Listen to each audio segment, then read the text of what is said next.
Yan. Good evening mga kating kulit, no? So, usapang ano tayo ngayon, ano? Motorcycle. So, paano nga ba ilipat natin sa ating pangalan ang pag-aari nating motor? So, transfer of ownership. So, based sa experience ko, no, last week, ngayon ko lang na vlog.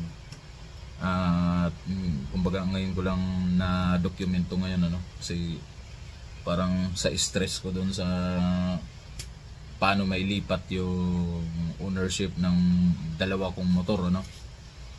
So yun nga guys, based sa experience ko, ano, pakinggan nyo lang to para may idea din kayo kung ano ba talaga ang gagawin. Kasi sabi ko nga sa inyo, ako talaga mismo naka-experience na walang kasama, kumbaga sarili ko lang lakad talaga kung sino-sino mga lalapitan ko, sino-sino ang pupuntahan ko, anong window ba unang gagawin para mailipat ang motor natin, ano, sa pangalan natin, ano, para masabi nating atin. Kasi lingid sa kalaman ng lahat, na, no, na minsan pag na checkpoint talaga tayo, isang baga parang agam-agam sa atin, ano, kung sa ngayon pwede ba tayong hulihin, anong penalty natin, ano. So para mawala yon, at ang kagandahan nga, benepisyo doon is pwede mo nang sabihin talaga na akin tong motor na to. So para wala nang tanong-tanong sa checkpoint, pag tiningnan yung lisensya mo, tiningnan yung ORCR mo, is same name, same person, no. So ito, mahaba-haba lang tong usapan, mahaba-haba lang tong intro, no, para mas maunawaan nyo kung bakit kailangan nating kumuha ng transfer of ownership. Kasi mandatory na yan ngayon. So batas na yan, hindi na yan pwede nating takasan for now, no. So again, yung benefits nito is mapunta sa iyo mismo ang pangalan ng motor, wala nang kuskus balungos yan dyan. So balik tayo sa topic natin guys, kung ano-ano ang mga unang gagawin, ano. So parang kasama na rin to kung paano nyo rin anong mga gagawin nyo kung bibili kayo ng second hand na motor. So sabihin na natin na nakabili na ako ng motor. Pag bumili kayo ng motor sa ngayon, ano ko na lang yung, kumbaga sa ngayon next topic ko na lang yung paano yung kagaya ko nung nakaraan na last year ko pa nabili. So sa ngayon, ang motor dapat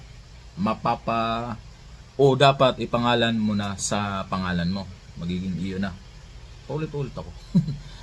Pero ganun talaga, para maunawaan nyo, ano. So unang gawin, ano bang mga titingnan mo? Siyempre, katunayan na binili mo sa kanya, magkaroon kayo ng kasulatan. Yun yung deed of sale. Kung magkano ang halaga, ilagay nyo doon. May mga ano naman yan, may mga form na rin yan, ano. Pwede natin i-download or pwede natin ipa-print, no, sa mga online, or basta masasabi natin na kasulatan, or mas maganda pumunta kayo mismo, doon kayo magbayaran sa notaryo publiko, para yun talagang suggestible ngayon. Yun talaga rin ang masasabi ko sa inyo, ano, para hindi ko kagaya sa akin na magkakaroon ng problema na hahanapin mo pa ang may-ari ng personal, ano. So sa ngayon, rektahin na lang muna natin ng tamang batas na pinapatupad based sa pagtatanong at personal kung ang knowledge dun mismo sa opisina ng LTO at ng HPG, Highway Patrol Group. So una, pag may kasulatan na kayo, may kasunduan kayo sa halaga na inyong napagkasunduan, doon mismo sa notaryo publiko, magkaroon kayo ng pirmahan. So sa ngayon, ang mga taga notaryo publiko, notary public, ay alam na rin nila ang mga gagawin. Ang required, ang binibigay lang talaga nila is 2 kopya ng deed of sale. So 2 kopya ng deed of sale, pirmahan nyo parehas, original dapat ang dokumento na hawak nyo.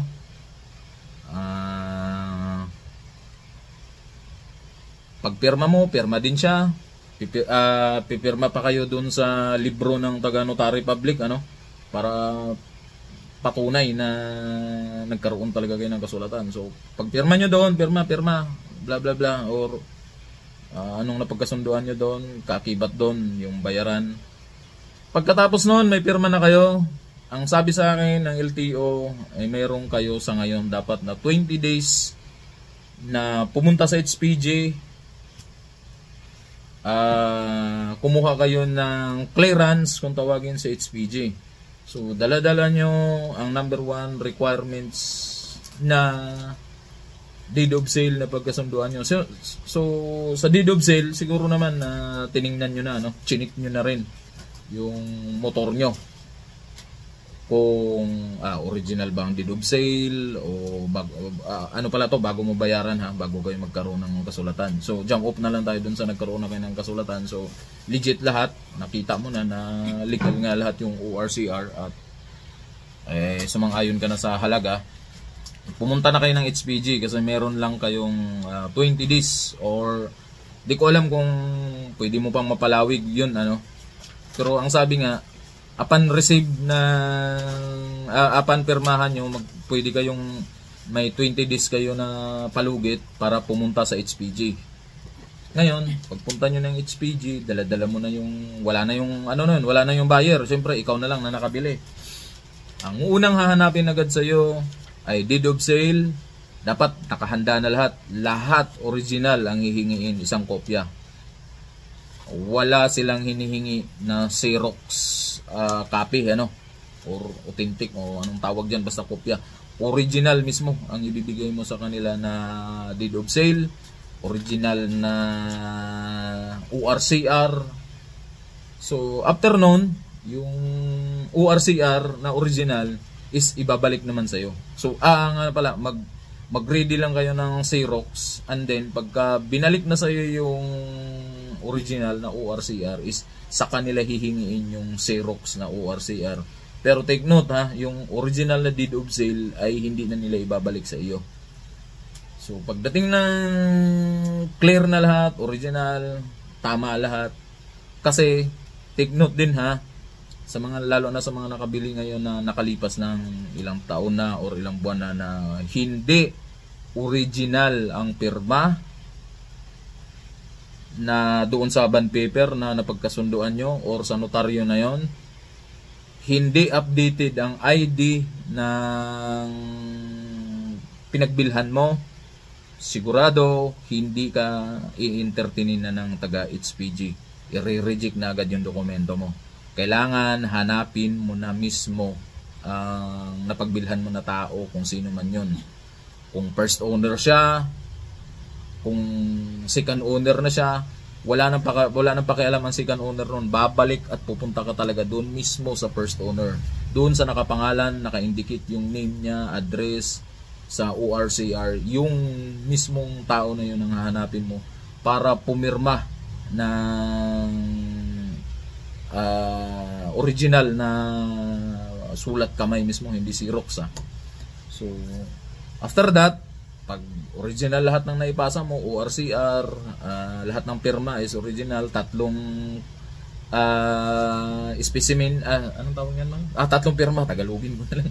Tatlong pirma mismo na original at dalawang ID na dapat this year or kailan kayo bumili ay hindi pa valid ba siya, hindi sa expired.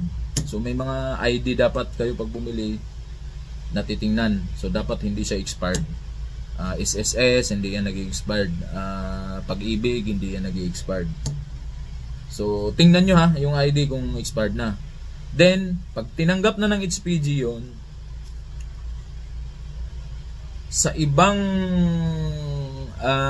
branch ng HPG, kung Region 4 kayo, may mga ibang branch din, may pila. So ako, experience ko sa Kalamba. Ang iba, pag hindi ka maaga makarating ng umaga, sa dami, ini-schedule ka nila at sila yung magsasabi sa iyo kung kailan ka babalik. Now, kung maaga ka at nakuha nila na original lahat nga, na clear nila na tinanggap nila yung mga sinadmit mo na original document, proceed ka doon sa window kung saan magbabayad ka ng 680 pesos. So, pwedeng lalabas ka na doon ka mismo magbabayad sa land bank or doon sa window ng taga HPG, mga mababait naman ng HPG. So, meron silang online doon na makiusap ka na lang para doon ka na magbabayad mismo ng 680 pesos para sa procedure na para sa documentation na ibibigay nila sa iyo. Let's say na that day is tinanggap yung ano mo, pinatuloy ka sa ibang window. Pagpunta mo sa ibang window, andun yung stencil kung tawagin. So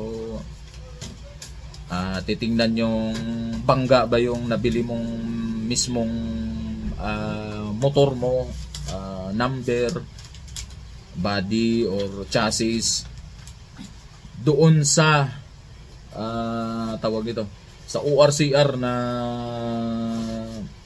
dokumento. So pag walang problema, maghihintay ka lang din that day galing documentation, din stencil. Pagkatapos ng stencil, wala nang bayad dun sa stencil ha. Yun na yung 680 pesos. Pagkatapos nun, pag nakuha na nila yung number, body number ng motor mo, serial number, tatawagin yun uli yung pangalan mo para magkaroon na naman ng picture taking. So patunay na na-check niya ng HPG. Ikaw mismo at ang pulis, pipicturan ka doon. May document yan sila doon para i-save daw nila sa departamento nila na ikaw, motor mo, tsaka yung pulis, picturan kayo. Pagkatapos nyo mapicturan, yung papel nyo kukunin na naman nila at maghihintay kayo ng tawag na naman para sa releasing. Yung isang araw lang na yun ha, kung nakaabot ka ng quota ng umaga.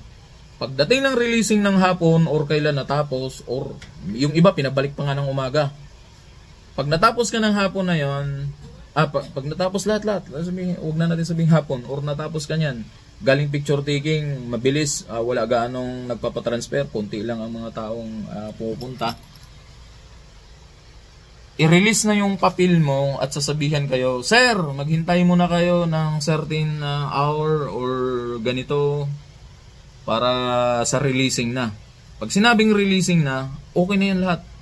Wala nang problema doon. Ang titingnan mo na lang sa releasing, pag nirelease sa'yo, or tingnan mo muna yung papel mo kung tama ba yung mga spelling ng apelido mo, pangalan mo, address mo. Para pag binalik mo sa kanila ang papel upon releasing na, is klaro lahat. Kasi pagdating sa papel nila, sila na ang nagsusulat nun kung sila na ang nagtatype dun sa resibo. Pag tiningnan mo, tama ang spelling ng resibo mo, maghintay ka na lang ng releasing. Pag na-release na, yun na. May clearance ka na. Pwede ka na ngayon pumunta ng LTO. So, yun, dala-dala mo na yun, kinabukasan, or maaga kang natapos, let's say, before or after lunch, natapos ka na. So, madali na lang, pagdating mo ng LTO, basta may clearance ka na ng HPG, napakadali na lang, pagpunta mo ng LTO, parang i-double checking na lang nila yon. So, di ba sabi ko kanina, 2 kopya ng ORCR at ng deed of sale ang kailangan, ang doon sa notaryo public. Ipapakita mo na naman uli yon. Siyempre, 2 yung nirelease ng notaryo public sa'yo. Ibibigay mo na naman yun sa LTO. Lahat yun original na naman. Kung ano yung present mo sa HPG, yun din yung ipipresent mo doon sa pangalan nito, sa LTO. So pagdating ng LTO, ibigay mo doon sa hilira lang siya ng emission ng emission center doon sa LTO Kalamba ako. So, pagdating doon, or di kaya magtanong ka, sir, saan ba dito yung checking ng document ng for transfer of ownership ng motor or sasakyan? Same lang dito sa 4 wheels. Kung anong requirements ng motor, ganun din sa 4 wheels. ORCR original, deed of sale original, lahat ng pirma original. Ibigay mo doon, pati kasama ang original ng HPG na tawag nito, HPG na clearance. So pag tiningnan nila yon, okay lahat. Since nga nakalusot ka na sa HPG, kasi kung ano yung requirements ng HPG ay yun din yung requirements ng LTO. Pero double check lang nila yon. Pagkatapos nun, saka kasasabihan ng taga LTO na kasi titingnan nila yung ORCR mo kung expired na ba or pwede nang mag-renew or kung ano man yung need pa. Baka kumbaga may pagkukulang ang HPG na document na hinahanap pa ng LTO. So, yun yung i-attach mo na naman doon. So, ganito na lang. Pag nasa LTO ka na, sila yung magsasabi sa iyo na kumbaga approve na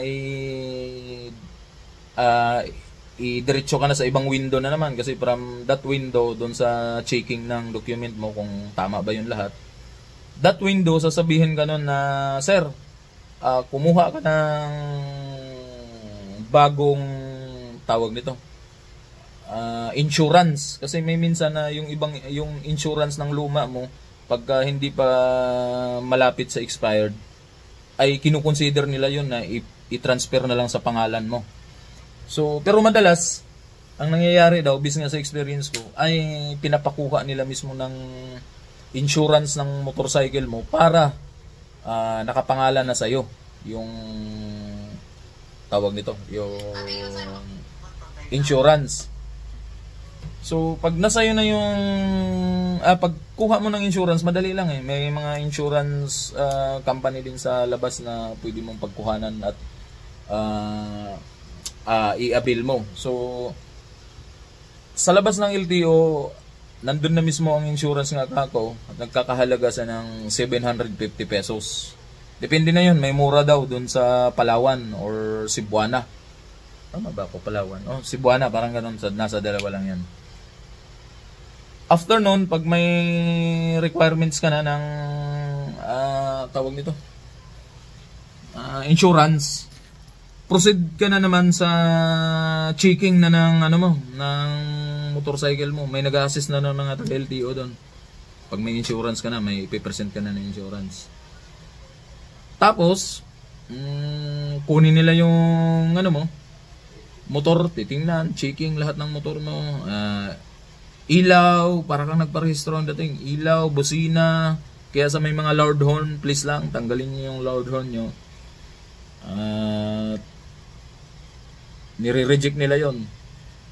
Pag nakita na walang problema ang motor mo, kaha, walang depekto o ano man yan dyan, isang pindot mo lang ng busina agad, signal light, headlight, side mirror, flare rings, walang dumi o hindi ganun kadumi, kasi minsan pag madumi nire-reject daw nila, pinapabalik ka nila.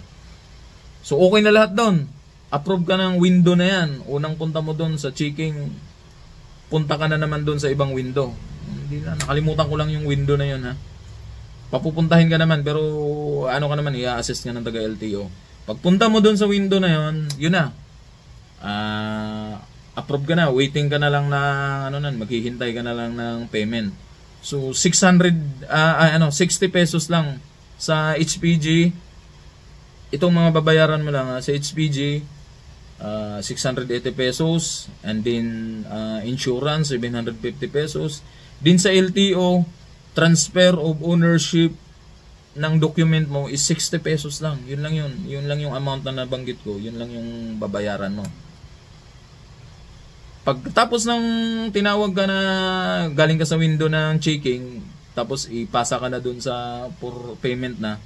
Pag tinawag na yung pangalan mo, Mr. Kaduan, ganito ganon, lapit ka na sa ganitong window. Yun, for payment of 60 pesos amount, bayaran mo na. Pagkatapos mong magbayad, upo ka na naman uli, tatawagin na naman kayo niyan, ang releasing na. So, yun na, matatanggap mo na yung original original ORCR. Take note ha, 60 pesos lang ang bayad sa LTO ha. Purya lang sa insurance ha. 60 pesos lang ang bayad dun sa LTO mismo ha. I-release na nila yung original ORCR mo na nakapangalan na mismo sa'yo. So, yun na yung winning moment. Napakasarap sa pakiramdam na makikita mo na yung mga pangamba mo, paano ilipat, nasa pangalan mo na. So, yun lang, no? Share ko lang yung experience sa inyo, no? Full video to, no? Maring pwede kong i-cut to para sa mga portion-portion lang ang dating, ano? Pero ito ay full video kung ano talaga. Sana maintindihan nyo, sana naipaliwanag ko rin ng maayos ng pagkasunod-sunod. Basta wag nyo lang ilaktawan, unawain nyo lang yung sinasabi ko, ano. So, yun lang. Good evening guys. Congratulations sa mga kagaya ko na nailipat na yung mga motor, ano, mga sasakyan para wala nang kuskus balungos, wala nang pangapangamba. Thank you. Happy weekend sa lahat.